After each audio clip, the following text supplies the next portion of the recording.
Hi guys, welcome to all education learning channel. এই চ্যানেলে আপনারা কিভাবে ইংরেজি শিখবেন তা ভালোভাবে বলে দেওয়া হবে। দেখুন, ইংরেজি শেখার জন্য কিছু নিয়ম রয়েছে। যদি আমরা সেই নিয়ম অনুসরণ করি তাহলে 100% সফল হব। চলুন তাহলে কথা না বাড়িয়ে শুরু করি। আমি মডেল অক্সিলারি ভার্ব নিয়ে শুরু করছি। তার আগে আমাদের মডেল অক্সিলারি ভার্ব সম্পর্কে জানতে হবে। যেমন শ্যাল, শুট, ক্যান, কুড, মে, মাই ইত্যাদি হলো মডেল অক্সিলারি ভার্ব। শুরু করার আগে একটি অসাধারণ টেকনিক জেনে নিন। প্রথমে আমাদের জানতে হবে বাংলা এবং ইংরেজি ভাষার মধ্যে সেন্টেন্স তৈরি করার এর পার্থক্য। যে সেন্টেন্স তৈরির সময় কী কী পার্থক্য হয়ে থাকে বাংলা এবং ইংরেজির মধ্যে। ইংরেজির ক্ষেত্রে subject plus verb plus object এবং বাংলার ক্ষেত্রে subject plus object plus verb. একটু পরিষ্কার করে বুঝি। আমরা ইংরেজির ক্ষেত্রে যদি একটি বাক্য তৈরি করি, আই লাভ রোজ, মানে আমি ভালোবাসি গোলাপ, দেখা যায় প্রথমে সাবজেক্ট আই, তারপর ভার্ব লাভ, তারপর অবজেক্ট রোজ। বাংলায় যদি আমরা একটি বাক্য তৈরি করি তখন দেখতে পাই যে আমি গোলাপ ভালোবাসি। এখানে আমি সাবজেক্ট, গোলাপ অবজেক্ট, ভালোবাসি ভার্ব। অর্থাৎ আমরা যদি বাংলা বাক্য থেকে ইংরেজি বাক্য পরিণত করতে চাই তাহলে আমাদের যা যা করতে হবে তা হলো প্রথমে সাবজেক্ট ঠিক রাখতে হবে আই, তারপর বাংলার উল্টাভাবে দিতে হবে লাভ রোজ। যেমন আমি ফুটবল খেলতে পারি, এখন সাবজেক্ট ঠিক রাখলাম আমি আই, এখন বাংলার উল্টা পিলে দিলাম ক্যান প্লে ফুটবল। চলুন তাহলে শুরু করি। Rule 1, use of should. Should মানে উচিত। সকলে এই স্ট্রাকচারটি খাতায় লিখে নিন। Subject plus should plus verb 1 plus object. এখানে আমরা সাবজেক্ট হিসাবে রাখলাম আই। তোমরা চাইলে সাবজেক্ট হিসাবে হি, দে, শি ইত্যাদি রাখতে পারো। রুল অনুসারে ভার্ব দিলাম শুল্ড।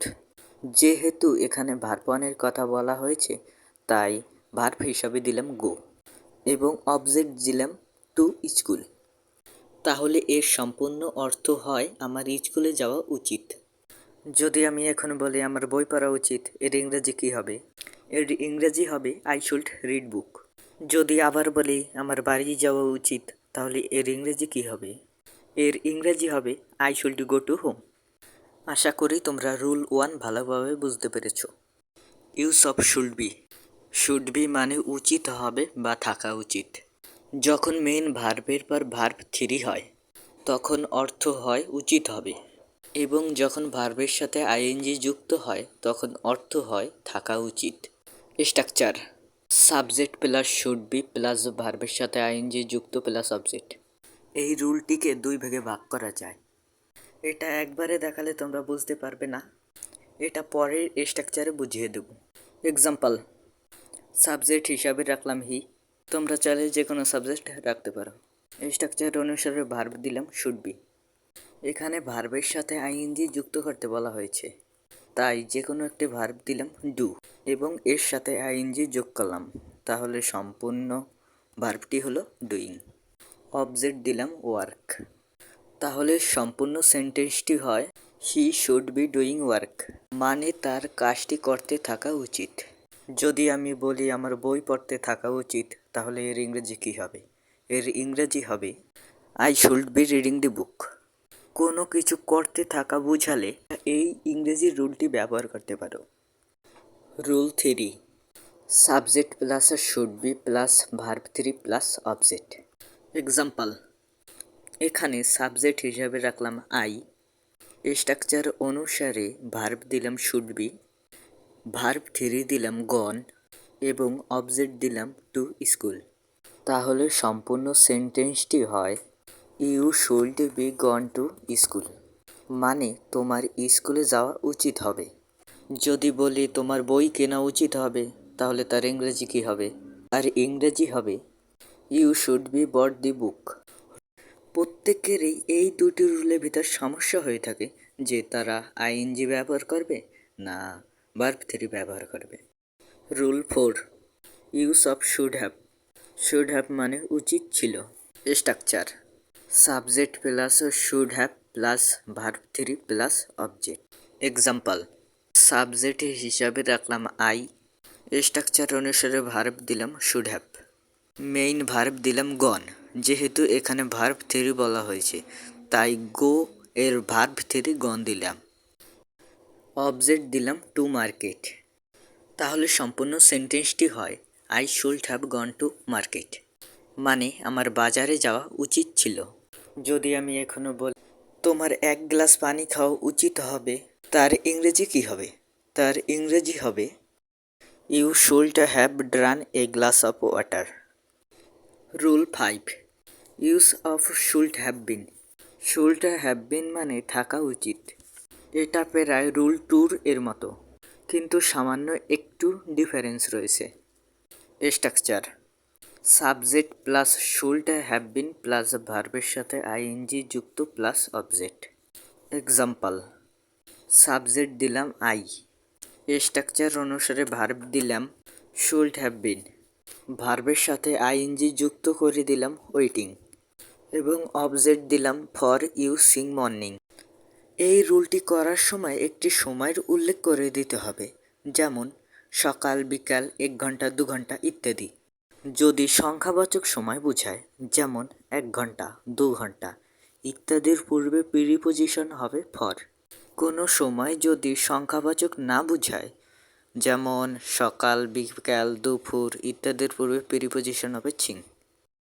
তোমাকে একটু পরিষ্কার করে দেই, যদি আমি এখন বলি আমার 2 ঘন্টা যাবৎ কাজ করতে থাকা উচিত, তাহলে এর ইংরেজি কি হবে? এর ইংরেজি হবে I should have been doing work for 2 hour. Rule 6, structure: there plus am is are plus object. Example: কিছু আছে বোঝাতে ব্যবহার করা হয়। স্ট্রাকচার অনুসারে সাবজেক্ট দেয়া আছে দেয়ার, তাই দেয়ার দিলাম। এখানে দেয়ারের কোনো অর্থ নেই। ভার্ব দেয়া আছে এম ইজার। একটি বোঝালে ইজ ব্যবহার করা হয় এবং অনেক বোঝালে আর ব্যবহার করা হয়, তাই ভার্ব দিলাম ইজ, অবজেক্ট দিলাম a hospital in our village. তাহলে সম্পূর্ণ সেন্টেন্সটি হয় there is a hospital in our village, মানে আমাদের গ্রামে একটি হসপিটাল রয়েছে। এখানে একটি বুঝিয়েছে তাই আমি ইজ ব্যবহার করেছি। যদি অনেক বোঝাতো তখন আর ব্যবহার করতাম। যদি এখন বলি আমাদের গ্রামে অনেক হসপিটাল রয়েছে, তাহলে এর ইংরেজি কী হবে? এর ইংরেজি হবে there are a lot of hospital in our village. Rule 7, there plus was বা ওয়ার প্লাস অবজেক্ট। কোনো কিছু ছিল বোঝাতে ব্যবহার করা হয়। এই স্ট্রাকচারে সিঙ্গুলার বোঝাতে ওয়াজ ব্যবহার করা হয় এবং প্লুরাল বোঝাতে ওয়ার ব্যবহার করা হয়। এক্সাম্পল: স্ট্রাকচার অনুসারে সাবজেক্ট দেয়া আছে দেয়ার, তাই দেয়ার দিলাম। ভার্ব দিলাম ওয়াজ, অবজেক্ট দিলাম এ স্কুল ইন আওয়ার ভিলেজ। তাহলে সম্পূর্ণ সেন্টেন্সটি হয় দেয়ার ওয়াজ এ স্কুল ইন আওয়ার ভিলেজ, মানে আমাদের গ্রামে একটি স্কুল ছিল। এখানে সিঙ্গুলার একটি বুঝিয়েছে তাই ওয়াজ ব্যবহার করেছি। যদি অনেক স্কুল বুঝাতো তাহলে ওয়ার ব্যবহার করতাম। যদি এখন বলি আমাদের গ্রামে অনেক স্কুল ছিল, তার ইংরেজি কী হবে? তার ইংরেজি হবে there were a lot of school in our village. Rule 8, use of need to. Need to মানে প্রয়োজন বা দরকার। Structure: subject plus need to plus verb 1 plus object. এখন স্ট্রাকচার অনুসারে সাবজেক্ট দিলাম আই, স্ট্রাকচার অনুসারে ভার্ব দিলাম নিড টু, ভার্ব দিলাম গো, অবজেক্ট দিলাম to India.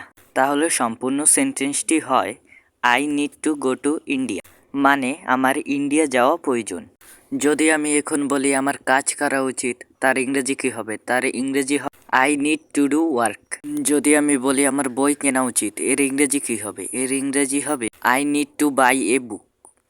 Rule 9, use of need to be. Need to be মানে প্রয়োজন হবে বা দরকার হবে। Structure: subject plus need to be plus verb 3 plus object. Example: subject দিলাম আই, স্ট্রাকচার অনুসারে ভার্ব দিলাম নিড টু বি, ভার্ব 3 দিলাম রিড, অবজেক্ট দিলাম দি বুক। তাহলে সম্পূর্ণ সেন্টেন্সটি হয় I need to be read the book, মানে আমার বইটি পড়া দরকার হবে। যদি বলি আমার গাড়ি চালানো দরকার হবে, তাহলে এর ইংরেজি কী হবে? এর ইংরেজি হবে I need to be driving the car. Rule 10, use of would like to. Would like to মানে চাওয়া। Structure: subject plus would like to plus verb one plus object. Example, subject দিলাম আই, স্ট্রাকচার অনুসারে verb দিলাম would like to, main verb দিলাম see, object দিলাম you. তাহলে সম্পূর্ণ সেন্টেন্সটি হয় I would like to see you, মানে আমি তোমাকে দেখতে চাই। যদি আমি এখন বলি আমি বাজারে যেতে চাই, তাহলে এর ইংরেজি কী হবে? এর ইংরেজি হবে I would like to go to market. যদি আমি এখন বলি আমি খেলতে চাই, তাহলে এর ইংরেজি কী হবে? এর ইংরেজি হবে I would like to play.